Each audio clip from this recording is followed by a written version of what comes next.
जनवरी 1967 को James Bedford का निधन हो गया, लेकिन उनके पास मौत को धोखा देने की योजना थी। बेडफोर्ड क्रायोजेनिक रूप से जमे हुए पहले व्यक्ति थे। इस प्रक्रिया ने उसके शरीर को सैद्धांतिक भविष्य तक सुरक्षित रखने का वादा किया, जब मानवता किसी भी बीमारी को ठीक कर सकती है और अनिवार्य रूप से मृत्यु को उलट सकती है। यह क्रायोनिक्स का सपना है, लेकिन यहाँ एक समस्या है। भविष्य में लोगों को पुनर्जीवित करने के लिए हमें उन्हें वर्तमान में उचित रूप से संरक्षित करने की आवश्यकता है। तो क्या वर्तमान में किसी इंसान को फ्रीज करना, अनिश्चित काल तक संरक्षित करना और फिर उसे सुरक्षित रूप से पिघलाकर बाहर निकालना संभव है? मानव क्रायो संरक्षण की बाधाओं को समझने के लिए हमें क्रायोनिक्स के सैद्धांतिक क्षेत्र को छोड़कर क्रायोबायोलॉजी के वैज्ञानिक क्षेत्र की ओर रुख करना होगा। यह अनुशासन विभिन्न जीवित प्रणालियों पर कम तापमान के प्रभावों का अध्ययन करता है, और यह सच है कि किसी जीव का तापमान कम होने से उसके सेलुलर कार्य में भी कमी आती है। उदाहरण के लिए, नकारात्मक 130 डिग्री सेल्सियस से नीचे के तापमान पर मानव सेलुलर गतिविधि रुक जाती है। इसलिए यदि आप पूरे मानव शरीर को उस तापमान से नीचे ला सकते हैं, तो सैद्धांतिक रूप से आप इसे अनिश्चित काल तक संरक्षित कर सकते हैं। कठिन हिस्सा शरीर को नुकसान पहुंचाए बिना ऐसा करना है। उदाहरण के लिए, आइए एक लाल रक्त कोशिका को जमने का प्रयास करें। यह आमतौर पर पानी और रासायनिक विलेय कहे जाने वाले पदार्थों के घोल में 37 डिग्री सेल्सियस के तापमान पर रहता है, जो कुछ शर्तों के तहत घुल जाता है। लेकिन एक बार जब तापमान शून्य से नीचे चला जाता है, तो कोशिका के बाहर और अंदर का पानी कठोर होकर हानिकारक बर्फ के क्रिस्टल में बदल जाता है।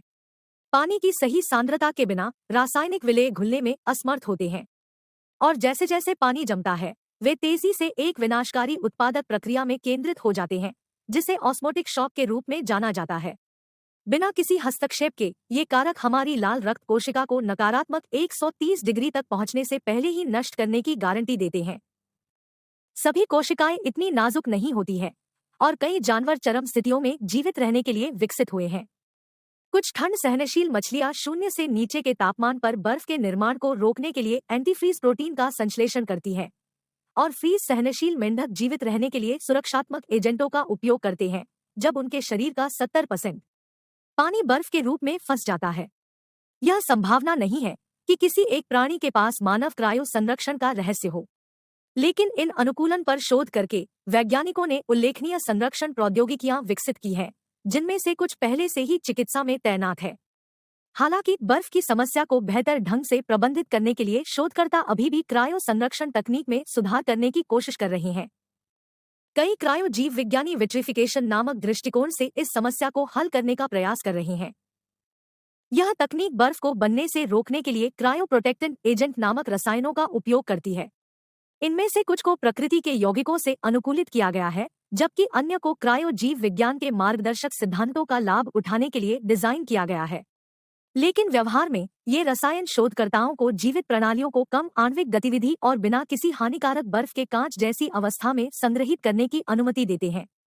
विट्रिफिकेशन क्रायोनिक्स के लिए आदर्श है और चिकित्सा प्रक्रियाओं के लिए अंगों और अन्य ऊतकों को संरक्षित करने में मदद करेगा, लेकिन इसे हासिल करना अविश्वसनीय रूप से कठिन है। लार्केल विट्रिफिकेशन के लिए आवश्यक उच्च मात्रा में सीपीए विषाक्त हो सकता है, और इन रसायनों के साथ भी बर्फ के निर्माण को रोकने के लिए तेजी से शीतलन की आवश्यकता होती है, जो पूरे पदार्थ में तापमान को समान रूप से कम करता है। एकल कोशिकाओं या ऊतक के छोटे टुकड़ों को विट्रीफाई करते समय यह अपेक्षाकृत आसान होता है, लेकिन जैसे जैसे सामग्री अधिक जटिल होती जाती है और इसमें बड़ी मात्रा में पानी होता है, बर्फ बनने से पहले रहना चुनौतीपूर्ण हो जाता है। और भले ही हम एक जटिल जीवित सामग्री को सफलतापूर्वक विट्रीफाई कर सकें, हम इसका उपयोग केवल आधे रास्ते पर ही करेंगे। बर्फ के निर्माण या इससे भी बदतर दरारों को रोकने के लिए विट्रीफाइड ऊतक को भी समान रूप से गर्म करने की आवश्यकता होती है। आज तक शोधकर्ता रक्तवाहिकाओं, हृदय वाल्व और कॉर्निया जैसी छोटी संरचनाओं को विट्रीफाई करने और आंशिक रूप से ठीक करने में सक्षम रहे हैं, लेकिन इनमें से कोई भी संपूर्ण मानव के आकार और जटिलता के आसपास भी नहीं है। तो यदि वर्तमान में किसी व्यक्ति को क्रायो संरक्षित करना संभव नहीं है, तो बेडफोर्ड और उसके जमे हुए साथियों के लिए इसका क्या मतलब है? दुखद सच्चाई यह है कि वर्तमान क्रायोनिक संरक्षण तकनीकें अपने मरीजों को केवल झूठी आशा प्रदान करती है। जैसा कि अभ्यास में है, वे दोनों अवैज्ञानिक और अत्यधिक विनाशकारी हैं, शरीर की कोशिकाओं, ऊतकों और अंगों को अपूरणीय क्षति पहुंचाते हैं। कुछ भक्त यह तर्क दे सकते हैं कि मृत्यु और बीमारी की तरह यह क्षति एक दिन प्रतिवर्ती हो सकती है। भले ही वैज्ञानिक क्रायोनिक संरक्षण के माध्यम से लोगों को जीवित रख सकें, फिर भी नैतिक, कानूनी और सामाजिक निहितार्थों का एक पूरा समूह है जो प्रौद्योगिकी के समग्र लाभों पर संदेह पैदा करता है। लेकिन अभी क्रायोनिक्स का सपना अभी भी ठंडे बस्ते में है। आपके शरीर को ठंडक देना शायद दूर की बात हो सकती है, लेकिन अपने दिमाग को तनाव मुक्त करने के बारे में क्या? क्या आप डिजिटल दुनिया में रहना चाहेंगे? इस वीडियो के साथ तकनीकी चुनौतियों का अन्वेषण करें और पता लगाएं कि हम अपलोड करने के कितने करीब हैं।